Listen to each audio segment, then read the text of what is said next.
నమస్తే. ఇన్నాళ్ళు నన్ను సపోర్ట్ చేస్తూ, ఎంకరేజ్ చేస్తూ మీ ప్రేమని నాకు అందిస్తున్న ప్రతి ఒక్కరికి కృతజ్ఞతలు. అలాగే ఈ వీడియో కూడా ఖచ్చితంగా మీకు ఉపయోగపడుతుంది. లైక్, షేర్ అండ్ సబ్స్క్రైబ్ చేసి మీ సపోర్ట్‌ని నాకు అందించండి. అలాగే ఈ వీడియో పట్ల మీకున్న అభిప్రాయాన్ని కామెంట్ సెక్షన్‌లో కామెంట్ చేసి తెలియజేయండి. ఇప్పుడు వీడియోని చూద్దాం. జ్యోతిష్య శాస్త్రం ఒక అద్భుతం. వేదాంగమైన జ్యోతిష్య శాస్త్రం అనేటువంటిది మానవ జీవన గమనానికి ఒక వరం. జ్యోతిష్య శాస్త్రం నీ జీవితంలో వెలుగునింపే ఒక భాష. ఆ భాష నీకు అర్థమైతే ప్రకృతి నీతో మాట్లాడుతుంది. అస్ట్రాలజీ నేర్చుకోవాలి అనుకునే వారికి అద్భుత అవకాశం. మురళీధర శర్మ గారి అస్ట్రాలజీ క్లాసెస్ అతి త్వరలో మొదలు కాబోతున్నాయి. 100% జాబ్ గ్యారంటీ. వివరాల కొరకు సంప్రదించండి. నమస్తే, వెల్కమ్ టు అవర్ ఛానల్. నేను పద్మిని. ప్రస్తుతంతో పాటు ప్రముఖ ఆధ్యాత్మికవేత్త, జ్యోతిష పండితులు, హస్త సాముద్రిక నిపుణులు వైవిఎస్ఎస్ గిరిరావు గారు మనతో పాటు ఉన్నారు. మాట్లాడదాం. నమస్కారం అండి. నమస్తే అమ్మా. ముందుగా మీకు రాఖీ పౌర్ణిమ శుభాకాంక్షలు అండి. రాఖీ పౌర్ణిమ ఈసారి పౌర్ణిమ అంటేనే చాలా చాలా పవర్ఫుల్ డే. ఖచ్చితంగా అది సోమవారం నాడు వస్తోంది అంటే మరీ మరీ పవర్ఫుల్ గా చెప్పుకోవచ్చు. ఎందుకంటే అది పౌర్ణిమ, అమావాస్య రెండు చంద్రుడికి సంబంధించి, శ్రావణ సోమవారం చంద్రుడికి సంబంధించిన రోజు. సోమవారం శివుడికి ఎంతో ప్రియమైనటువంటి రోజు. శివుడి మీద అలంకారంగా ఉంటాడు చంద్ర భగవానుడు కాబట్టి. అలాగే రాఖీ పౌర్ణిమ, చంద్రశేఖర పాహిమా. శ్రావణ మాసం ఏమో విష్ణువుకి ప్రీతికరము, సోమవారం ఏమో శివుడికి ప్రీతికరము. శ్రావణ సోమవారం వస్తుంది కాబట్టి శివుడికి కూడా చాలా ప్రీతికరంగా చెప్తున్నారు. ఇద్దరికి అభేదం. మరి ఎలాగండి ఈ శ్రావణ పౌర్ణిమని ఎంత వైశిష్ట్యంతో వస్తోంది, ఎలా వినియోగించుకోవచ్చు? అంటే ఇప్పుడు ఈ ధార్మిక విషయాలకు వస్తే మేమేం చేస్తామంటే జనరల్గా శ్రావణ పౌర్ణమికి, ఈ రాఖీ పౌర్ణమి అందరికీ తెలుసు.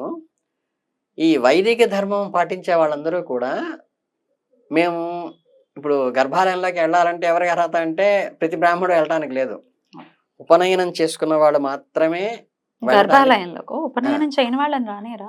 రానిడు. ఓన్లీ ఉపనయన అర్హత చేసుకున్న వాళ్ళు మాత్రమే అర్హత ఉంటుంది. విష్ణువుకి, శివుడికి అలా ఏమి ఉండదు కదా. అంటే శివాలయాలకు వెళ్ళి ఏంటంటే ధూళి దర్శనం ఉన్నప్పుడు అందరూ వెళ్తారు, irrespective of caste, irrespective of community and age, అందరూ వెళ్తారు. ధూళి దర్శనం వేరు. అలా కానీ అర్చన చేయాలంటే, అర్చన చేయాలి అంటే స్వామివారికి షోడశోపచారాలు చేసి అర్చన చేసేది ఏంటంటే, ప్రతిష్ఠ జరిగినటువంటి యంత్రం వేసి ప్రతిష్ఠ చేసిన విగ్రహాలు చేయాలంటే ఉపనయన అర్హతగా తీసుకుంటారు. ఏదో బ్రాహ్మలే వెళ్ళాలి అనే ఇది కాదు, ఆ గాయత్రికి ఉన్నటువంటి మహిమ అంతేనండి. జంధ్యానికి ఉన్నటువంటి మహిమ, జంధ్యానికి ఇచ్చే విలువ వాళ్ళకి ఏంటంటే ఆ బాధ్యత అనమాట. అదేంటంటే ఈ గాయత్రి చేసినప్పుడు ఏంటంటే, ఈ గాయత్రి మంత్రం ఏదైతే చేస్తుంటారో వీళ్ళు జీర్ణ యజ్ఞోపవేతం అంటే మామూలుగా ఏదన్నా మైలో పురుడో లేదా ఏంటంటే శవదహనానికో వెళ్ళినప్పుడు ఏంటంటే మామూలుగా మార్చుకుంటారు జీర్ణం. దాంతో పాటుగా ప్రతి పౌర్ణమికి, శ్రావణ పౌర్ణమికి ఖచ్చితంగా కూడా యజ్ఞోపవేతం, నూతన యజ్ఞోపవేతం తీసుకోవడం అనేది ప్రశస్తమైనది. అందుకే అది జంధ్యాల పౌర్ణమి అంటారు. ఇంకోటి ఏంటంటే మతాంతరంలో ఏంటంటే మనకి గాయత్రి జయంతి కూడా ఆ రోజు అంటారు. మనకి దీంతో ప్రశస్తమైంది ఏంటంటే ఆ రోజు ఈ గాయత్రి జపానంతో ఏంటంటే గాయత్రి జయంతి కూడా అంటారు. అంటే కొంతమంది దక్షిణ భారతదేశం, ఉత్తరప్రదేశం కొంచెం తేడా ఉన్నప్పటికీ జ్యేష్ఠ పౌర్ణమితో పాటు ఏంటంటే శ్రావణ పౌర్ణమికి గాయత్రికి ప్రధానంగా చెప్తారు. అందుకని ఏం చేస్తారంటే, మీరు సంవత్సరం మొత్తంలో ఎప్పుడు ఉపనయనం జరిగినా సరే ఉపాకర్మ అంటే మౌంజీ విమోచనం అంటారు. అంటే యాక్చువల్గా శాస్త్రంలో ఉన్నది ఏంటంటే, మనకి పెళ్లి చేసేటప్పటికీ అరుంధతి నక్షత్రం జీవితం అంటే యాక్యురేట్ గా నక్షత్రాన్ని చూసేటువంటి దృష్టి ఉన్నవాడికి ఆయుష్ దీర్ఘాయుష్ ఉంటుంది లెక్క. అది తీసేసి ఇప్పుడు ఏంటంటే పగలైనా మధ్యాహ్నం అయినా సరే అది కూడా అక్కడ చూపించేసి ఫోటో తీయించుకోవడం అలవాటు అయిపోయింది. ఫోజుకి పరిమితం అయిపోయింది. అట్లాగేంటంటే అట్లాగే అరుంధతి నక్షత్రం చూసినట్టు ఆవిడ చాలా పతివ్రత అనమాట. ఉన్న వాళ్ళలో చాలా గొప్ప ఆవిడ. ఆవిడకి ఆ లక్షణాలు ప్రాతస్మరుడైన ప్రహ్లాద నారద పర శరపుండరేకం తలుచుకొని ఉదయాన్ని తలుచుకోమంటే అంటే వాళ్ళందరి స్టోరీస్ ఒకసారి రికలెక్ట్ అయితే నీకు లోపల తాదాత్మ్యత వస్తుంది. అలా అరుంధతికి నమస్కారం చేసుకుంటే ఆవిడ చరిత్ర తెలుసుకుని అలా నేను జీవించాలని పెళ్లి కూతురు ఆశిస్తుందనే ఉద్దేశంతో అక్కడ అవి పోతున్నాయి.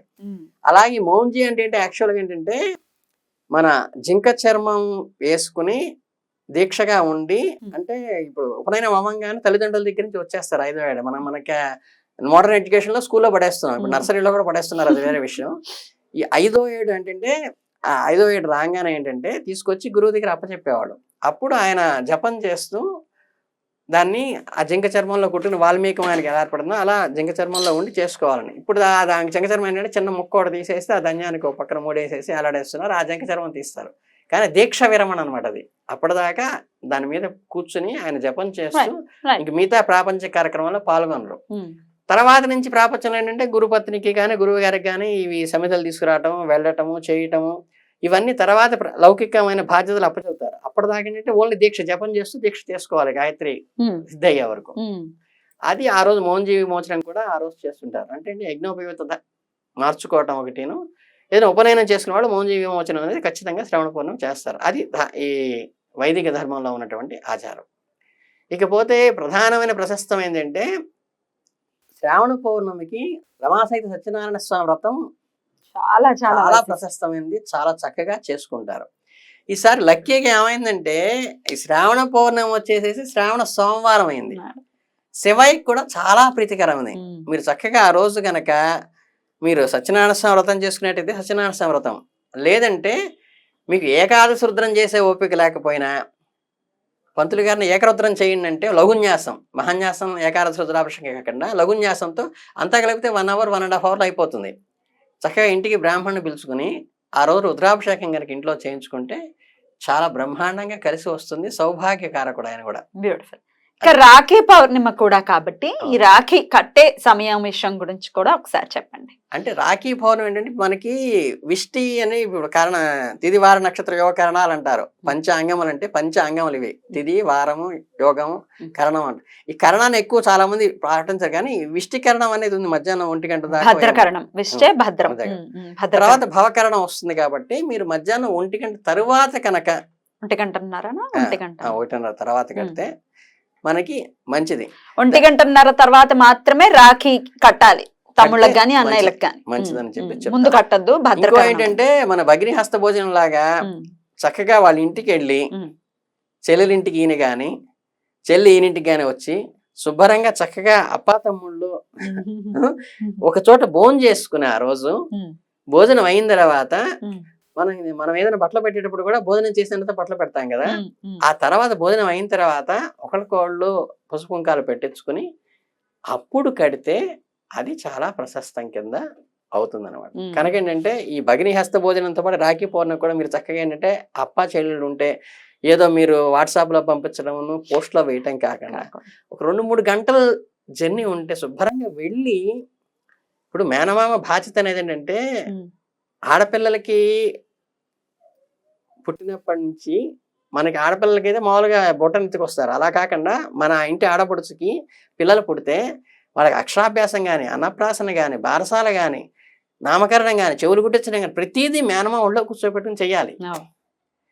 అది అనుబంధం. ఆడపిల్లకి రక్షకుడు ఎవరయ్యా అంటే కన్యాదానంతో ఆయన బాధ్యత అయిపోయింది. తండ్రి గారి బాధ్యత. 2 పురుళ్ళు పోస్తాడు, అయిపోయింది ఆయన బాధ్యత అంతే.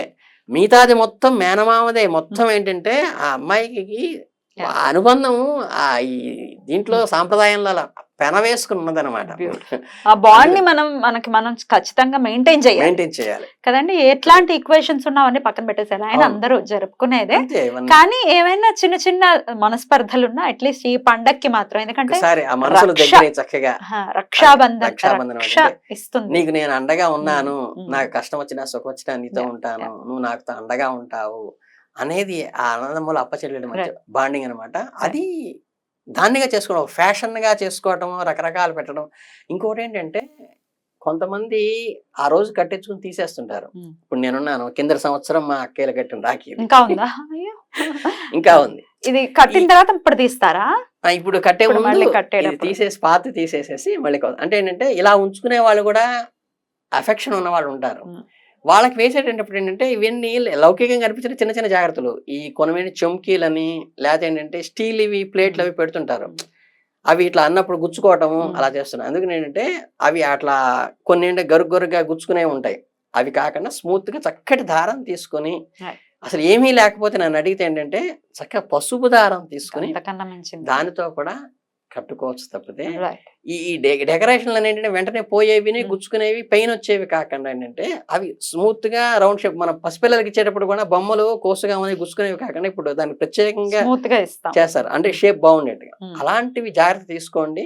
చక్కగా వాళ్ళ ఇంటికి మీరు ఇంటికి వాళ్ళ ఇంటికి వెళ్ళి భోజనం చేసుకుని భోజనానంతరం చక్కగా కబుర్లు చెప్పుకుంటూ చక్కగా మన పసుపు కుంకాలు పెట్టించుకుని చక్కగా కట్టి అక్షింతలు వేసుకుని ఆశీస్సులు తీసుకోండి. హైగ్రీవ అది జయంతిగా కూడా ఆ రోజు జరుపుకునేటటువంటి రోజు. ఆ రోజు కూడా హైగ్రీవ జయంతి. ఇది అసలు చాలా ఒకటి రెండు ఏంటంటే, కాదు అసలు. ఆ రోజు అన్ని పర్వదినాలు ఏంటంటే హైగ్రీవ జయంతి. ఇప్పుడు మనకి ఏదైనా సరే మేధస్సు అంటారు కదా, మన మేధస్సు బాగా పెరగటానికి కోసం ఏంటంటే సరస్వతి చదువులకి తల్లి అన్నారు. ఈయన మేధస్సుకి అంటే ఇంటలెక్చువల్ నాలెడ్జ్ కి కారణం. ఆయనకి మీరు ఒక చిన్న శ్లోకం ఉంది, మీ పిల్లల చేత పారాయణ చేయిస్తే గనక, జ్ఞానానందమయం దేవం నిర్మల స్ఫటికాకృతిం ఆధారం సర్వ విద్యానాం హయగ్రీవముపాస్మహే.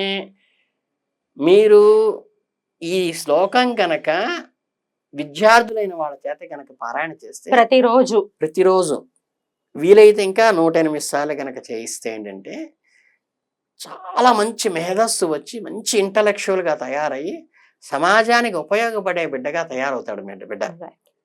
అందుకని ఏంటంటే ఈ శ్లోకాన్ని మాత్రం మిస్ చేసుకోకుండా ఒకసారి రిపీట్ చేసుకునే సరే వీడియో చూసి చక్కగా 4 చరణాలు మీకు ఇంక్లూడింగ్ మీకు వెళ్ళినప్పుడు కూడా మనకి సారా తిరుపతి వెళ్ళేటప్పుడు ఉంటుంది కదా కళహస్తిలో కూడా ప్రత్యేకంగా హయగ్రీవ రూపం అక్కడ ఉండి అక్కడ అర్చన చేసుకున్న తర్వాత మళ్ళీ లోపలికి వెళ్తాను అనమాట. చాలా ఇది హయగ్రీవమూర్తి మాత్రం అంటే మనకి గుర్రం తలకాయలో ఉండి మానవ శరీరంతో ఉంటుంది, హయగ్రీవమూర్తి అంటారు అనమాట. అది విద్యలకి మేధస్సుకి ప్రత్యేకంగా మేధస్సుకి మేధా చాలా చాలా వైభోగవంతమైనటువంటి రోజు, అందులో ఎటువంటి సందేహం లేదు.